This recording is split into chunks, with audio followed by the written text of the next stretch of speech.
I'm now going to take you through the theory of using a AED, an Automated External Defibrillator.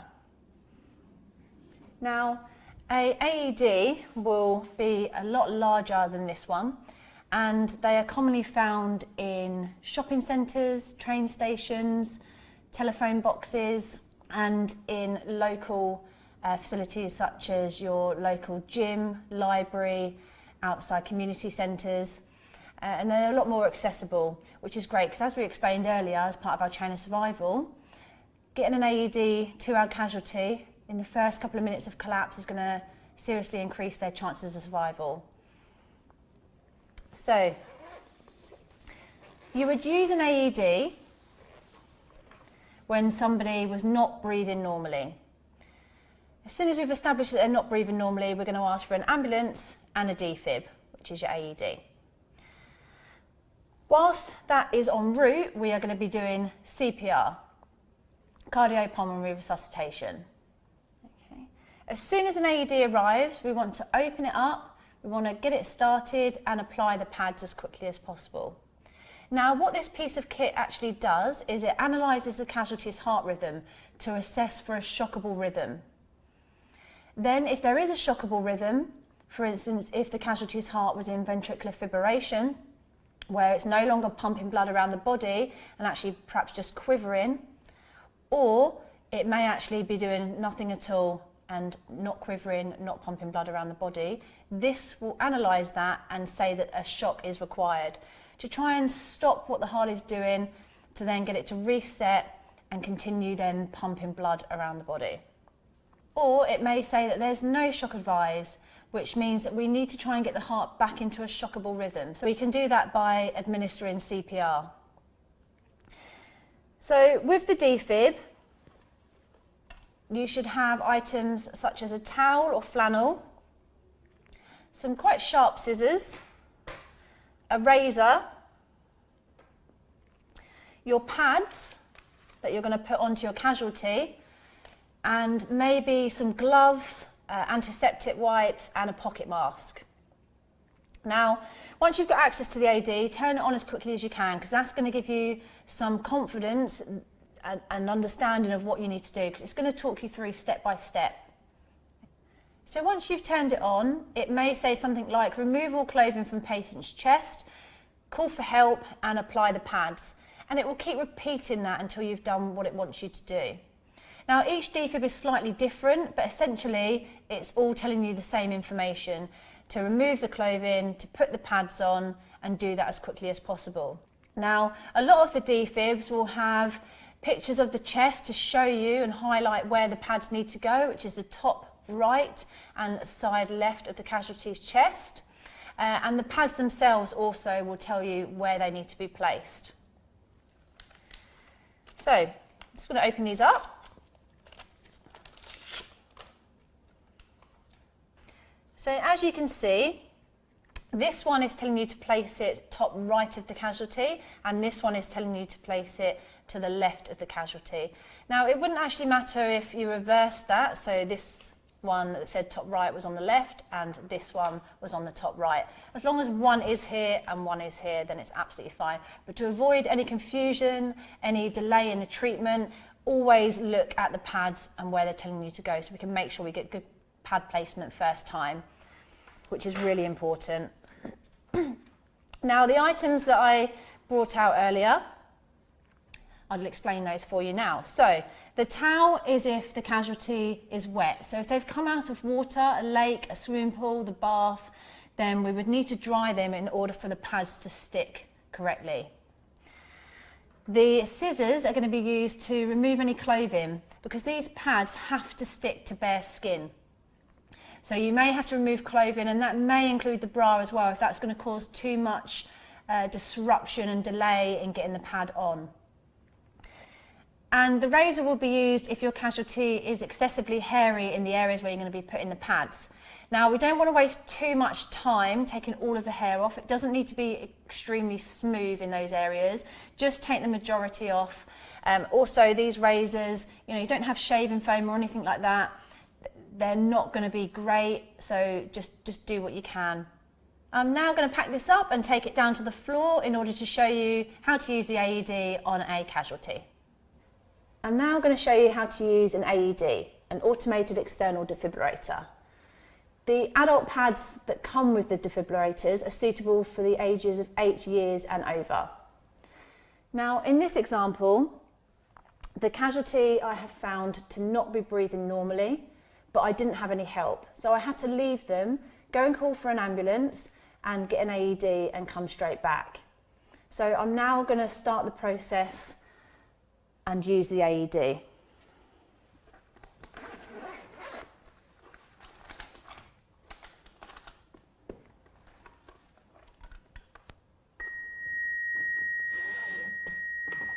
Apply pads to patient's bare chest. Plug in pads connector next to flashing light.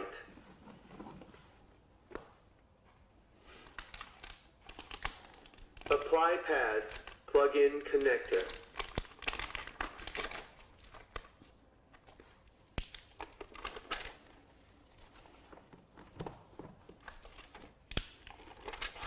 Apply pads, plug in connector.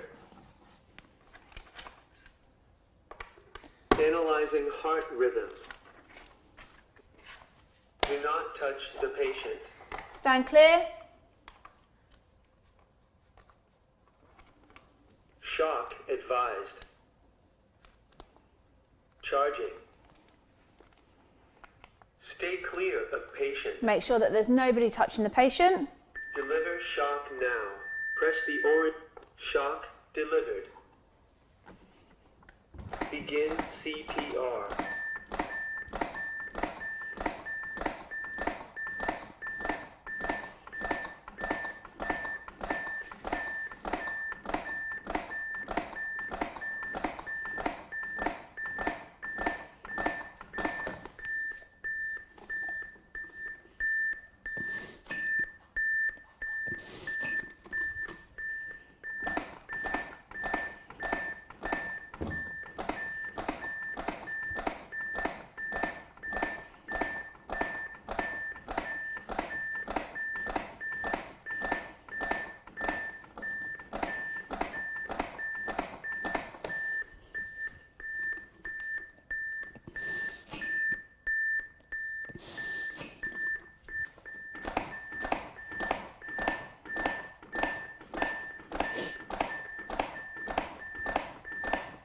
Analyzing heart rhythm.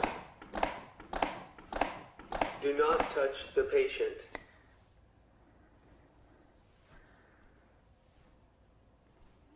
Shock advised. Charging.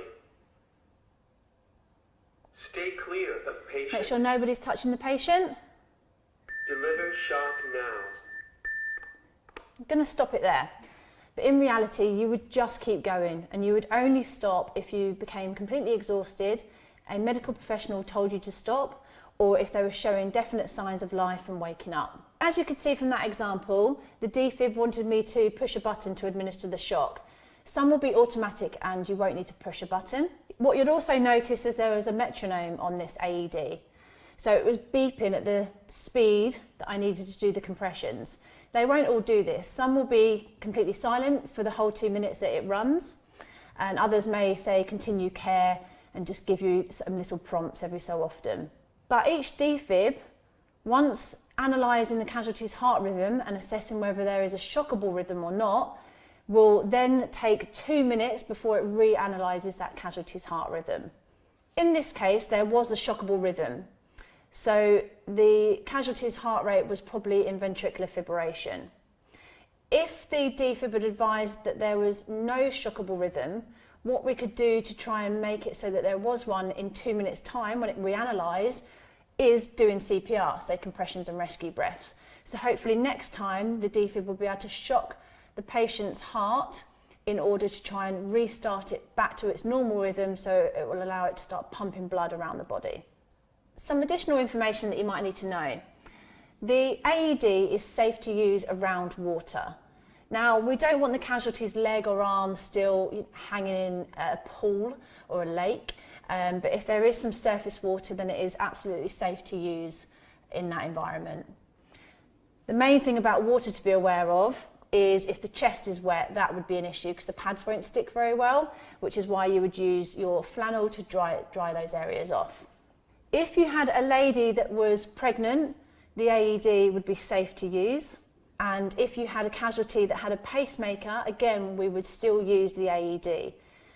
Most of the time, the pacemaker is on the opposite side to where the pad is going to go. But if it is on the right-hand side, we would just try and put it slightly to the side or below where the pacemaker is.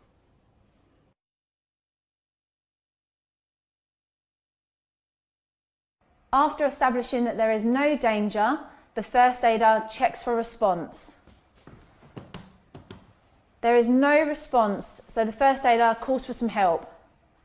He then checks the airway and opens the airway and checks for breathing. After a maximum 10 seconds of a breathing check, the casualty is found to not be breathing normally, so the first aider asks for an ambulance and a defib. And he starts CPR without delay.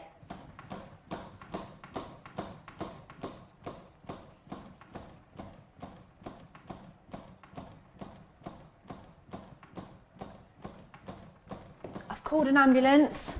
Keep doing CPR. I'm going to get the AED ready.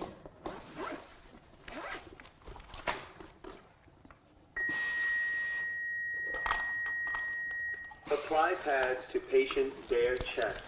Plug in pads connector next to flashing light.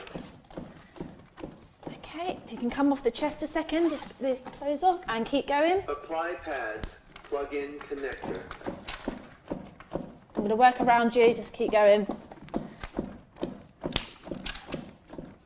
Just move your hand slightly for me. Keep going. Apply pads, plug in connector. Analyzing heart rhythm. Do not touch the patient. Okay, no one touched the casualty. Shock advised. Charging. Stay clear of patient. Stay clear.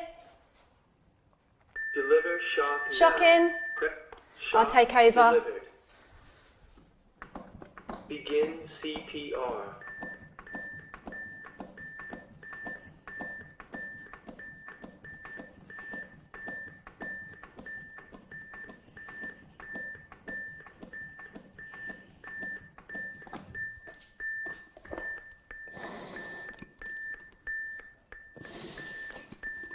Analyzing heart rhythm.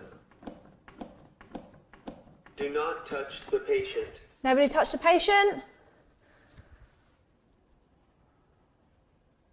Shock advised. Charging. Stay clear of patient. Staying clear. Deliver shock now. Press the shock delivered.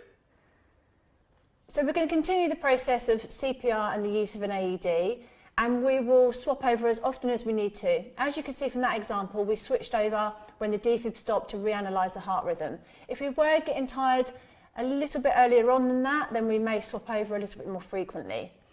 We should always swap over either after the 30 compressions, so somebody can take over from the breath, or after the 2 breaths and somebody can take over from the 30 compressions. Whenever the defib tells us to commence CPR again, we should always start with 30 compressions, even if that's where we had just left our cycle when the defib had asked us to step away from the casualty. And remember, we're going to continue this treatment until a medical professional tells us to stop, or the casualty shows definite signs of life, or we are completely exhausted. I'm now going to talk you through the process of the use of an AED on a smaller adult or a child. Now, the pad placement is really important, and before we said that it needs to go top right and side left. The problem with somebody with a smaller chest, these pads will get closer and closer, and then the current won't be able to transfer where it needs to. So what we would do is we would place one pad on the front of the chest and another opposite on the back. So here I have demonstrated the adult pads on either somebody that is a small adult or a child. The adult pads are supposed to be for 8 years and over, although a medical professional, if no paediatric pads are available, are more than likely to tell you to use the adult pads on a child. However, if you do have a paediatric setting on your AED, then you would use it, or if you had paediatric pads, you would use them. Now this is what paediatric pads look like, and as you can see, they're different from the adult ones where it tells you to put top right and side left. It will specify that you need to put one on the front of the chest like we have here, and one opposite on the back in between the shoulder blades.